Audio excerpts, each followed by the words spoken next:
So guys, Dune Prophecy's audience score has officially turned rotten on Rotten Tomatoes with a score of 59%. You might be asking, is this a fair rating? And you might be wondering what I think, given my positive review of the first episode and mixed to positive review of the second one. If you haven't seen my reviews of episode 1 and 2, you can either watch them by clicking on the card above, or I've got a link in the description. So guys, I'm gonna tell you, yes, sadly, I think that rotten score is deserved after this episode. Unfortunately, guys, yeah, I have to say it, but episode 3, it was not good. Look, I might have been in a grumpy mood while I was watching this, but I would even go so far as to say I almost hated this episode. I really disliked this. The whole episode was pretty much one big filler flashback, and I don't want to see more flashbacks in a series that pretty much just is one big giant flashback.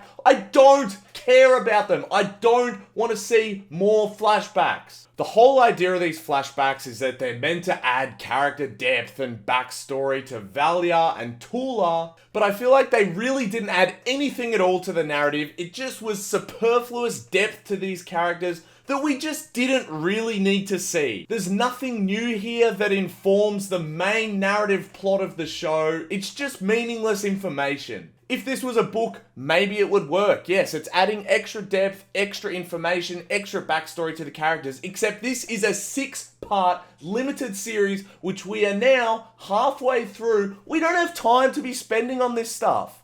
This, as well as 50% of the last episode, was a retread. It was filler. It didn't accomplish anything. It didn't push the story forward. It felt like a waste of time. And it also felt like the budget really ran out significantly here because, yes, when they show us a landscape shot, again, it looks amazing. But there's even less of them here. And the locations that we do see, they're pretty boring, or we have seen them before. So, a quick summary. House Corrino, or Desmond, they weren't even shown in this episode at all. And in my opinion, they're probably actually the most interesting part of this series. So that was really disappointing. Instead, the episode basically showed how Valya and Tula's brother Griffin got killed by Atreides, but of course this happened off screen, so we didn't get to see it. And that Valya instructed her sister Tula to go and kill a bunch of Atreides as revenge, which she does through poisoning them. Valya's Harkonnen family, they hate her for some reason, which doesn't really make sense.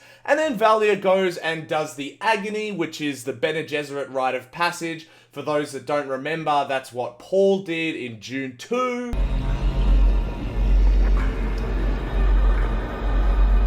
Then, at the end of the episode, finally back in the present where the main narrative is taking place, we see Tula is refusing to turn off the life support of Lila, who got killed last episode while she was doing her agony, and it's revealed, wow guys, the Bene Gesserit, the Sisterhood, they're using AI technology, and it looks like Tula's gonna use that technology to keep Lila alive. Wow, guys. Wow. If it didn't take us 3 episodes to get here, I might actually be interested in this. But again, it's just a meaningless cliffhanger. It adds something, but I just don't see how they're going to tie up all these loose ends with all these different characters, all these different plot threads in the next 3 episodes when they've wasted so much time already. So guys, I'll break down some specific problems with that in a minute, but overall, this show, it's just turning into one of those series where they dangle some really interesting plot ideas or plot concepts to you at the start of the series, but then they make you sit through a whole bunch of filler to actually get to the good bits, but then the good bits aren't even good.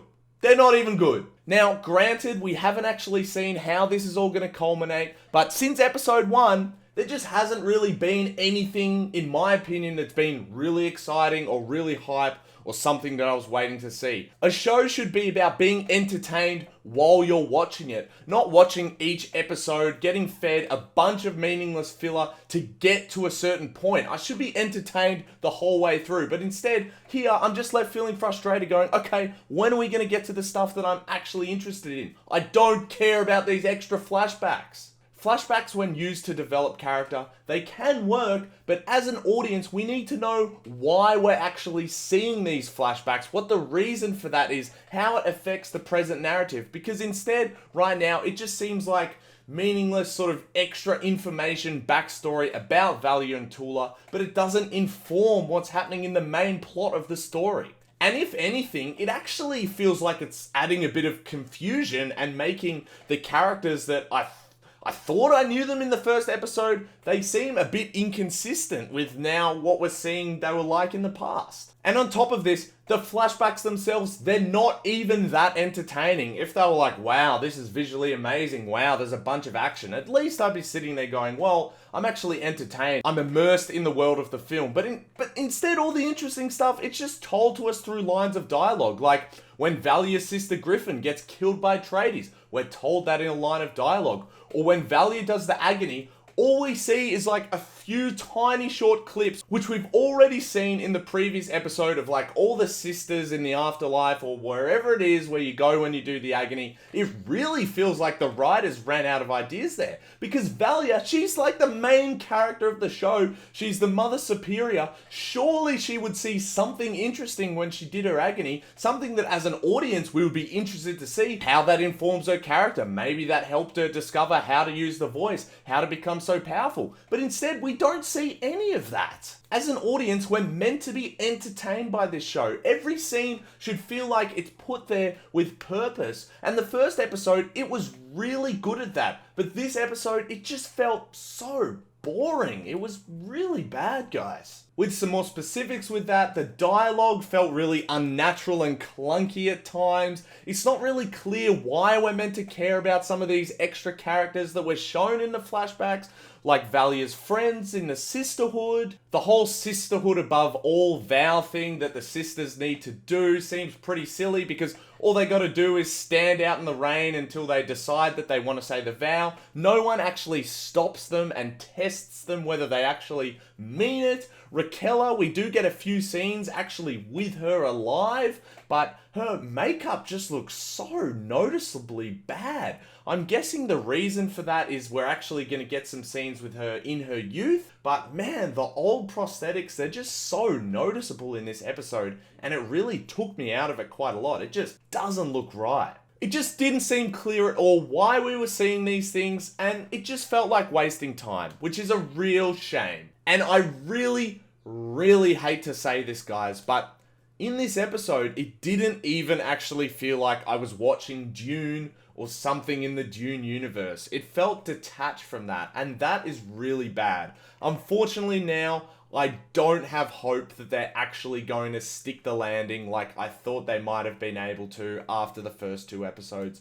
Unless a lot of big changes happen and they're saving the budget for the last 3 episodes and it's all going to come to a big, exciting conclusion, I'm not hopeful, guys. And unfortunately, I don't think that positive scenario is going to happen.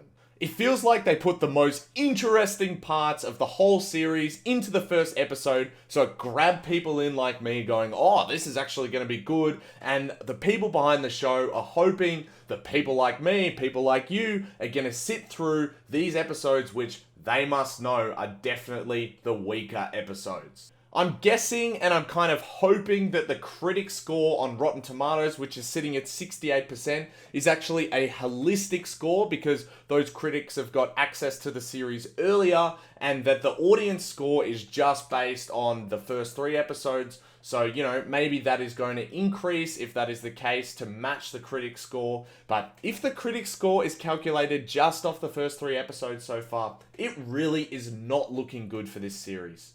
So yeah, guys, unfortunately, I am feeling really disappointed right now. You know, I was so hopeful after the first episode, but it just looks like, you know, they're getting pretty thin on the material and the writers are struggling right now. So yeah, I'm not feeling too great about the rest of the series. But either way, there's going to be some huge things to react to, and I'm going to finish off reviewing every episode. So if you're interested for that, if you enjoy my reactions, please consider leaving a like and subscribing as well to see those. Thank you guys so much for watching, and I'll see you in the next one.